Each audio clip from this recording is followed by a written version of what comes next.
Doutor Moro, vamos chegar à decisão do Marco Aurélio. Há muito tempo eu venho dizendo que o seu pacote, até o do ministro Alexandre, mas principalmente o seu pacote anticrimes, que tinha foco mesmo não só na corrupção, mas também nos crimes de sangue, que são terríveis no Brasil. E uma coisa vem da outra, vem do crime organizado, vem de uma série de fatores, né? Os crimes aumentam da divisão de renda, um caldo de cultura que engloba uma série de coisas, inclusive corrupção, né? Mas é crime de sangue, onde as pessoas morrem a troco de nada, por causa de um celular, morrem por causa de fortunas imensas, mas morrem, né? Então, eu acho que o senhor estava bem focado nesse aspecto. Mas, há muito tempo eu venho dizendo que o seu pacote anticrimes vem sendo desidratado dentro do Congresso Nacional. Há muito tempo eu venho dizendo que ele foi desidratado no Congresso Nacional. E muito antes de acontecer essa decisão do ministro Marco Aurélio, eu tenho dito isso quase todo dia. O meu programa é um programa popular, que quem vê é o povo. Às vezes nem a grande imprensa presta atenção. Que nem ontem uma repórter foi me entrevistar, falou, eu ouvi um dia no seu programa. Eu falei assim, mas se você ouviu um dia, como é que você tem uma opinião ao meu respeito se você não tem 30 dias do mês para traçar uma média de quem eu sou? Então, você não pode dizer que eu penso dessa maneira vendo um dia do meu programa.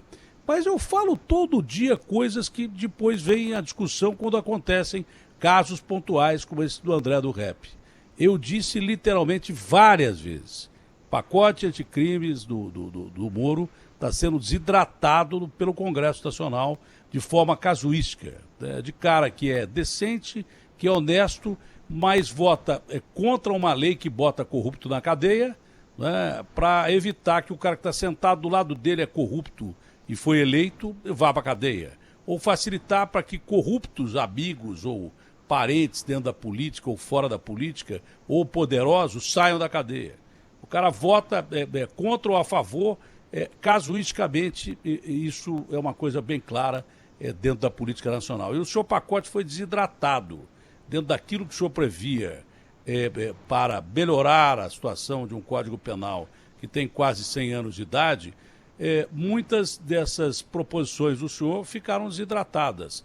Uma delas, está clara agora aí, foi esse artigo enfiado na calada da noite por um homem que defendia, foi eleito defendendo os frascos e comprimidos, né?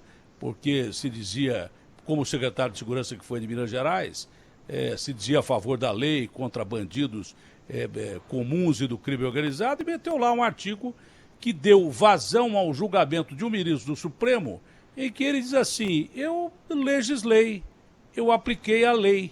Se a lei é ruim, o que eu posso fazer? Eu apliquei a lei, eu não posso ser justiceiro, eu não posso invocar aqui o justiçamento. Eu apliquei o que os caras me mandaram para cá, que é a lei que eu tenho. Então, o Marco Aurélio sabia que o ministro ia responder dessa forma, é claro que eu sabia. Mas aí vem o fato de que esses comentários que eu havia feito, eu e muita gente, mas eu havia feito, de que o pacote que o senhor pretendia não era para facilitar o erro do julgador. Pelo contrário, era para diminuir a possibilidade que o julgador cometesse um erro em termos de uma decisão judicial, erro em que ele não acredita que errou. Muita gente acha que a contribuição da decisão dele em soltar um criminoso internacional perigosíssimo, que provocou matança direta ou indireta de milhares de pessoas no Brasil e no mundo, foi uma decisão absurda, né? Mas ele respondeu, eu apliquei a lei que vem de um artigo votado no Congresso, que passa pelo presidente da Câmara, que passa pelos senadores, que passa pelos deputados.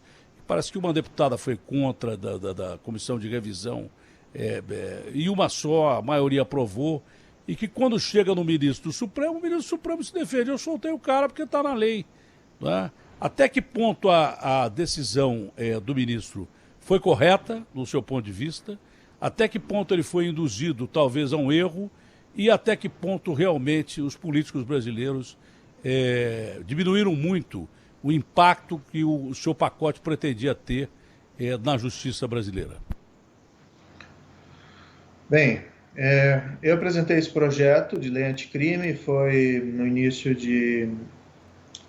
em fevereiro, não, final de fevereiro de 2019, e o teor dele era muito claro, ele é um texto duro, né, para tornar a justiça mais eficiente.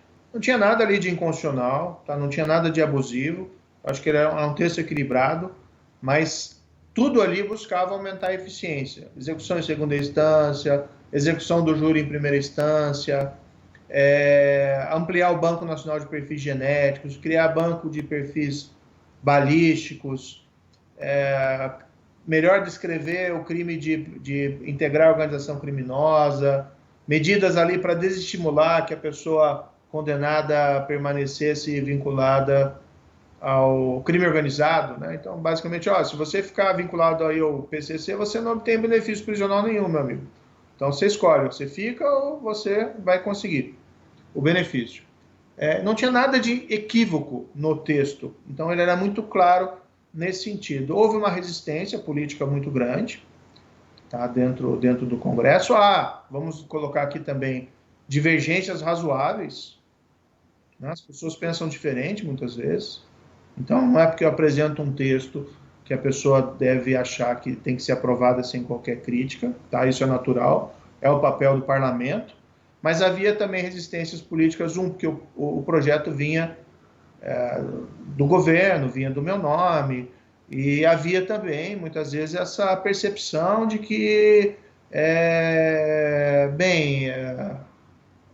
prisão preventiva, por exemplo, pode ser utilizada em casos não só de crime organizado, mas casos de outra natureza, e foram inseridos, de fato, alguns dispositivos, com todo respeito à Câmara dos Deputados, em relação aos quais eu fui contra. Falei isso dentro da Câmara, falei isso com vários parlamentares, falei isso depois para o presidente, solicitando o veto, né? Foi aprovado, né? E aí tem esse dispositivo, mas tem outros também. Tem um lá que prevê audiência de custódia, né? Tinha muita gente dentro do governo contra a audiência de custódia, e eu não sou totalmente refratário, para ser bem sincero, embora acho que às vezes ela traz algumas dificuldades. E até coloquei uma norma lá que o problema, a meu ver, da audiência de custódia é a facilidade com que se solta alguém preso em flagrante, às vezes um criminoso perigoso. Mas até coloquei algum mecanismo ali para prevenir isso. Mas existe lá um dispositivo que diz que se não tiver audiência de custódia em 24 horas, o juiz responde criminalmente, a polícia responde criminalmente e a pessoa tem que ser solta. Outra possibilidade de interpretar como se fosse uma soltura automática. Então pode acontecer, essa situação que aconteceu nesse caso, pode acontecer em outro caso. Agora, o que eu acho mais relevante aqui, Datena, é o seguinte: ao invés da gente buscar transferências de responsabilidade, ao invés da gente buscar, como críticos, isso é natural que a imprensa faça isso, Quem errou, né?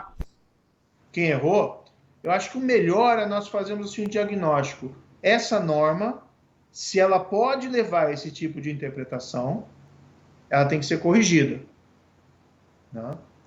Para corrigi-la, o Congresso pode adotar uma postura responsiva, né? Eu via isso muito quando eu leio lá sobre um pouco nos Estados Unidos.